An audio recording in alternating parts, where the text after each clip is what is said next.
دیکھتی آنکھوں کو اور سنتے کانوں کو۔ السلام علیکم، بسم اللہ الرحمن الرحیم۔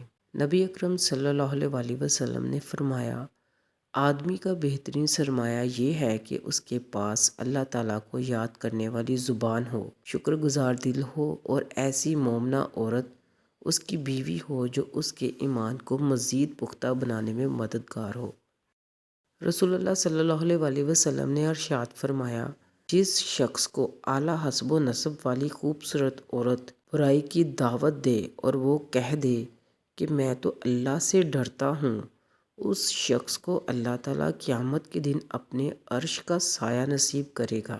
رسول اللہ صلی اللہ علیہ وسلم نے فرمایا، جو عورت مسجد کے لیے خوشبو لگا کر آئے اس کی نماز قبول نہیں حتیٰ کہ واپس جائے اور اس اہتمام سے غسل کرے جیسے کہ وہ جنابت سے کرتی ہے۔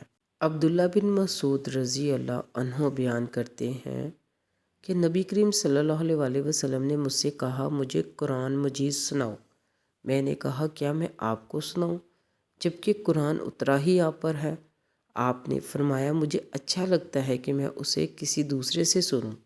میں نے آپ کے سامنے سورۃ نساء ابتدا سے آیت نمبر 41 تک پڑھا تو آپ صلی اللہ علیہ وسلم رو پڑے۔ نبی صلی اللہ علیہ وسلم کا فرمان ہے، اللہ پاک قیامت کے دن ارشاد فرمائے گا، وہ لوگ کہاں ہیں جو میرے جلال کی وجہ سے آپس میں محبت رکھتے تھے؟ آج میں انہیں اپنے عرش کے سائے میں رکھوں گا۔ آج میرے عرش کے سائے کے سوا کوئی سایہ نہیں۔ آج کی اچھی بات، عزت اور ذلت کوشش کے درجے نہیں بلکہ نصیب کے مقامات ہیں۔ رسول اللہ صلی اللہ علیہ وسلم نے فرمایا، زنا کرنے والا جب زنا کرتا ہے تو وہ مومن نہیں رہتا، چور جب چوری کرتا ہے تو وہ مومن نہیں رہتا، شرابی جب شراب پیتا ہے تو وہ بھی مومن نہیں رہتا۔ پھر بھی ان سب آدمیوں کے لیے توبہ کا دروازہ کھلا ہوا ہے۔ رسول اللہ صلی اللہ علیہ وسلم نے فرمایا، تمہارا رب اپنے بندے کی اس بات سے خوش ہوتا ہے جب وہ کہتا ہے کہ اے اللہ میرے گناہ بخش دے، کیونکہ تیرے سوا کوئی اور ذات نہیں جو گناہوں کو معاف کر سکے۔ رسول اللہ صلی اللہ علیہ وسلم نے فرمایا، جب کوئی مسلمان مجھ پر درود بھیجتا ہے تو فرشتے جب تک وہ مجھ پر درود بھیجتا ہے اس کے لیے اللہ سے دعا کرتے رہتے ہیں۔ اب بندے کی مرضی کہ وہ مجھ پر کم درود بھیجے یا زیادہ۔ رسول اللہ صلی اللہ علیہ وسلم نے ارشاد فرمایا، اگر تم کو ٹکڑے ٹکڑے کر دیا جائے پھر بھی شرک نہ کرنا۔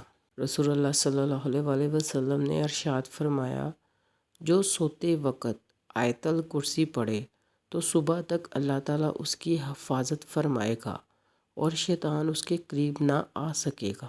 رسول اللہ صلی اللہ علیہ وسلم نے فرمایا، جو مسلمان فوت ہو جائے پھر اس کی نماز جنازہ میں ایسے 40 افراد شریک ہو جائیں جو اللہ کے ساتھ کسی کو شریک نہ ٹھہراتے ہوں تو اللہ اس کے حق میں ان کی شفاعت قبول فرما لیتا ہے۔